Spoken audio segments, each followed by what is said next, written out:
Buenas noches, mi nombre es Luis Ardain Saavedra Córdoba, soy médico residente de cardiología del Hospital Rebagliati. El tema de hoy es hablar un poco de emergencia hipertensiva, que es un tema bastante recurrente en las emergencias, eh, tanto para el manejo por parte de medicina como por parte de cardiología, ¿no? Es que creo que hay unos puntos muy importantes que nosotros debemos de recordar. Este tema va a estar en base al consenso de la Sociedad Europea de Cardiología, que establece ciertos puntos bastante importantes que creo debemos de recordarlos eh, para poder diferenciar algunos términos y sobre todo llevarnos una idea importante y principal, que es la de reconocer la lesión de órgano diana, ¿no? Que es lo que finalmente el consenso convoca, ¿no?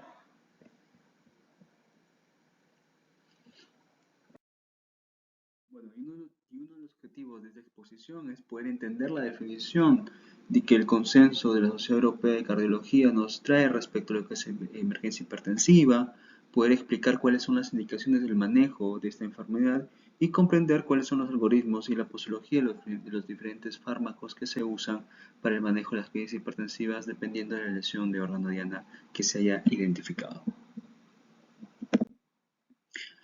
Un punto importante es la definición, ¿no? La emergencia hipertensiva se define como aquellas situaciones en la cual se encuentra una presión arterial muy alta y que se asocia a un daño de órgano diana, ¿no? Recordemos que los principales órganos diana que se pueden afectar este, en esta situación clínica son tanto el riñón, el corazón, la retina y la aorta, que finalmente pues, nos puede conllevar a síndromes aórticos agudos, ¿no? Estas situaciones pues, requieren una baja de la presión arterial inmediata para poder evitar la extensión de la enfermedad o inclusive poder limitar el compromiso final de la vida, ¿no? Que hay situaciones muy importantes en las que debemos recordar se puede comprometer el destino del paciente, ¿no? Pero en la diapositiva anterior yo les hablaba, bueno, el consenso dice que es una elevación muy alta de la presión arterial, pero ¿cuán muy alta? Si nosotros revisamos un poco la guía de manejo de la presión arterial, en ese momento el punto de corte que se da para presión arterial elevada es una presión arterial elevada por encima de 140, pero definía que una emergencia hipertensiva era aquella hipertensión grave, es decir, un estadio 3, una presión arterial sistólica más de 180 con una diastólica más de 110. Sin embargo, el consenso de la Sociedad Europea de Cardiología establece que es un poco relativo poder establecer cuál es el punto de corte para poder diagnosticar una emergencia hipertensiva.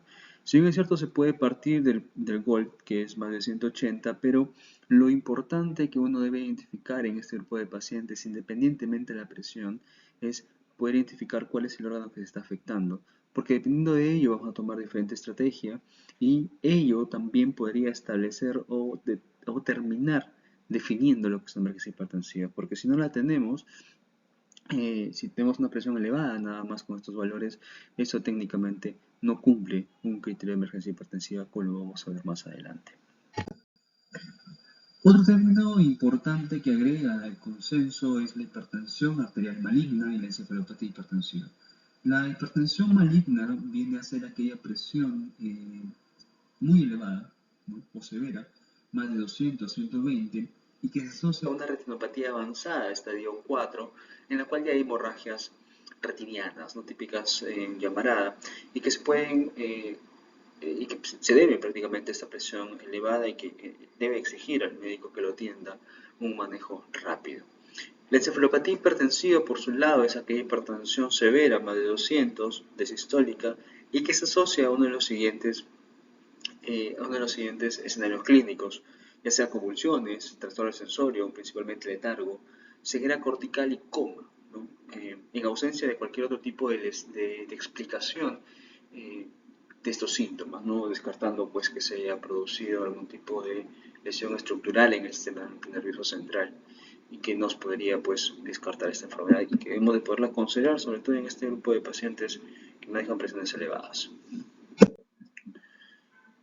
Pero antes de esta definición, o creo que antes de esta exposición, existe un término muy utilizado, que es la urgencia hipertensiva, ¿no? La urgencia hipertensiva es un término que históricamente lo usamos cuando tenemos presiones elevadas, en la cual no podemos identificar o no se identifica una lesión de órgano diana, ¿no? Eh, Sin embargo, ¿qué es lo que dice el consenso de la Sociedad Europea? No hay evidencia clínica suficiente en la cual exista una diferencia entre manejar una presión arterial no controlada que manejar una urgencia hipertensiva. El tratamiento básicamente tiende a ser el mismo en ambos casos y no hay diferencia. Por ello es que este consenso recomienda diferir el término de urgencia hipertensiva y abocarnos mejor a identificar la lesión organodiana y por tanto dar el diagnóstico de emergencia hipertensiva para las situaciones en las que se presenta. Esto en el contexto de una presión arterial elevada. ¿Cuál es el manejo que se recomienda para los pacientes con hipertensión maligna y encefalopatía hipertensiva?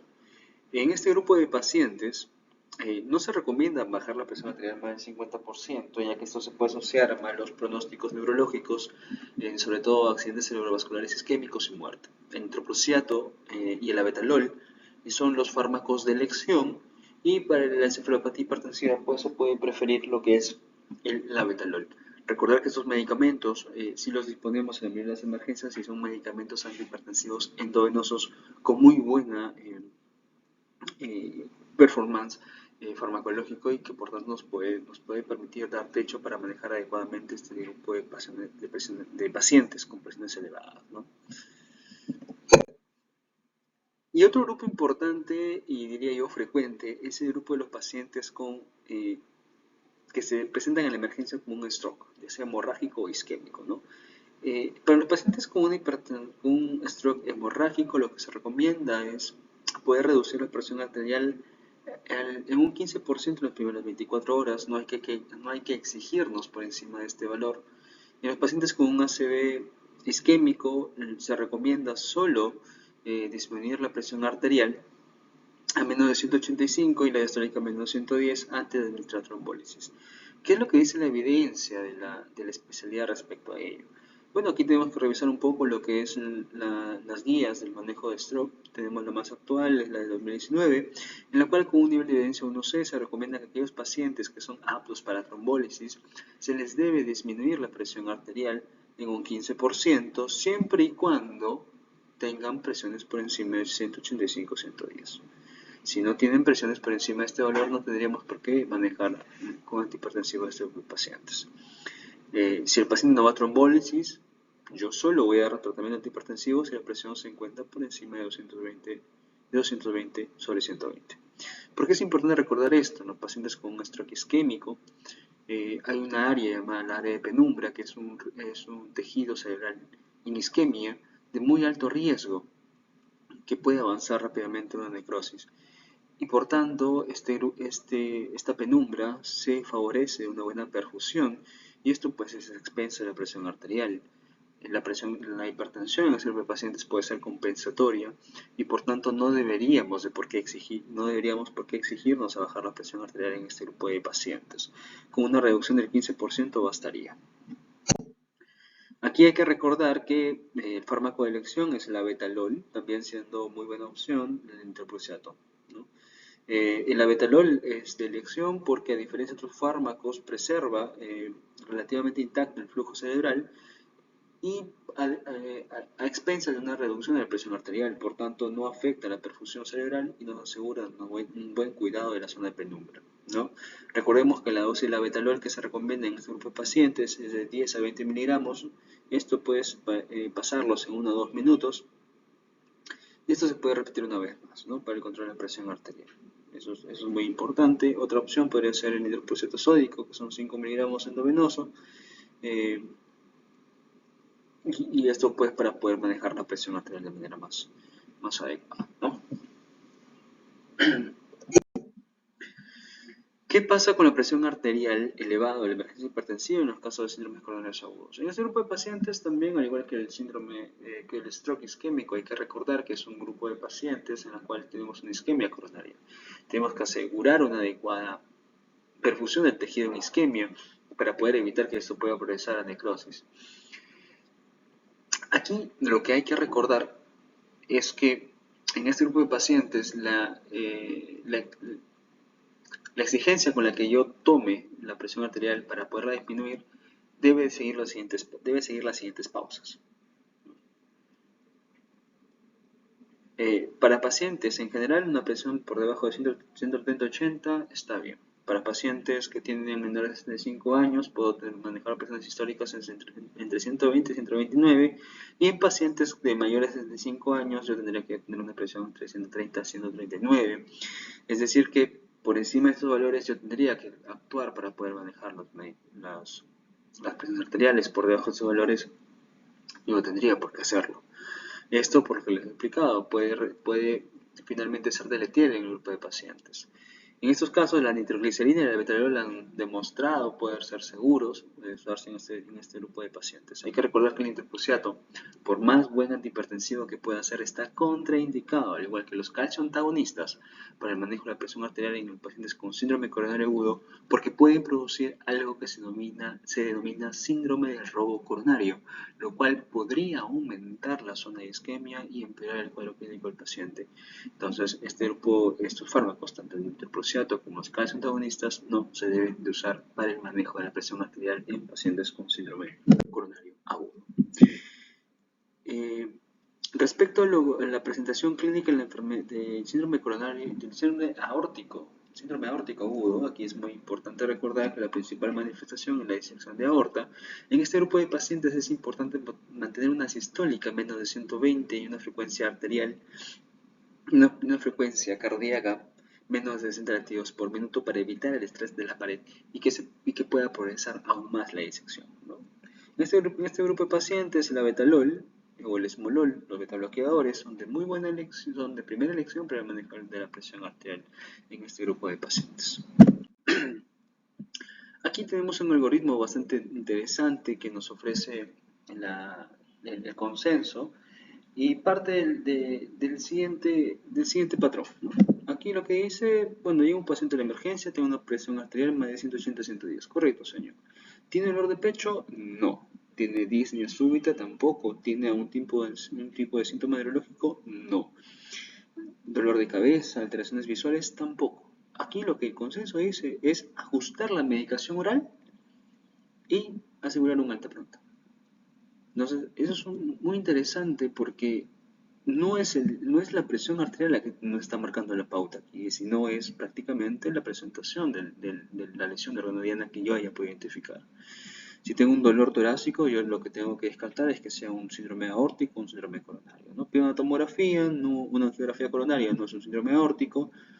Si es un síndrome aórtico, pues yo tengo que bajar la presión arterial sistólica a menos de 120 y a la par yo trabajar con los colegas de cardiovascular para ver si el paciente se beneficiaría o no de un manejo quirúrgico. Si el dolor de pecho no se debe a un síndrome aórtico, yo tengo que evaluar las troponinas que tuve que haberlas pedido a la par, ¿no?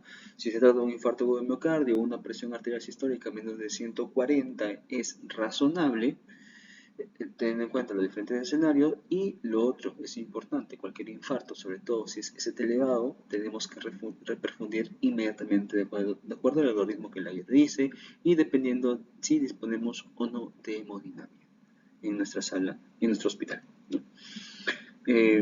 Si tengo síntomas neurológicos, tengo que yo descartar con una tomografía si estoy frente a un ACV hemorrágico.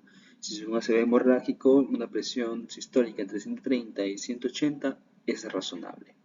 Inmediatamente, pues también valorarse que si se puede favorecer o no de un tratamiento quirúrgico. Si es un tratamiento isquémico, yo tengo que evaluar a mi paciente si va o no va a una terapia de reperfusión.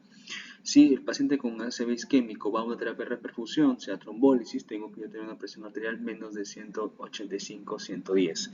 Si no va a ningún tipo de terapia, sea trombectomía o sea trombólisis, el paciente tiene que manejarse la presión arterial solo si está por encima de 220-120. Si el paciente tiene un tipo de manifestación visual, dolor de cabeza, tengo que hacer una fundoscopía. Si estoy frente a una retinopatía estadio 4, yo tengo que inmediatamente catalogar a ese paciente como una hipertensión maligna y lo que yo tengo que asegurar acá es una presión por debajo de 180 o reducir la presión media en un 25%, ¿no? Estos son los escenarios que este conducto ofrece, que es bastante interesante para el manejo, ¿no? Y si uno se da cuenta, es bastante práctico. Los diferentes escenarios que habíamos expuesto, ¿no? Si estoy frente a un ácido isquémico, una reducción de la media del 15% es razonable. Si estoy frente a un paciente con un edema agudo de pulmón, no tengo que asegurar una presión arterial menos de 140. En este caso, la nitroglicerina, aquellos fármacos que tengan algún tipo de también acción sobre la compliance venosa también me podrían favorecer, ¿no? Que es lo que finalmente uno requiere en este tipo de medicamentos, ¿no? Aquí la dosis de la betalol, que es un medicamento bastante importante, recordar, miren que la acción de la betalol es de 5 a 10 minutos, mientras que la nitroglicerina es un poco más rápido. Y eso hay que poderlo tener en cuenta. La dosis de la nitroglicerina va de 5 a 200 microgramos por minuto. Y la de la betalol de 0,25 a 0,5 miligramos por kilo endovenoso en bolo. Bueno, creo que la exposición ha sido bastante corta, pero hemos tratado de poder exponer unas cosas puntuales para que se puedan llevar una idea adecuada, ¿no?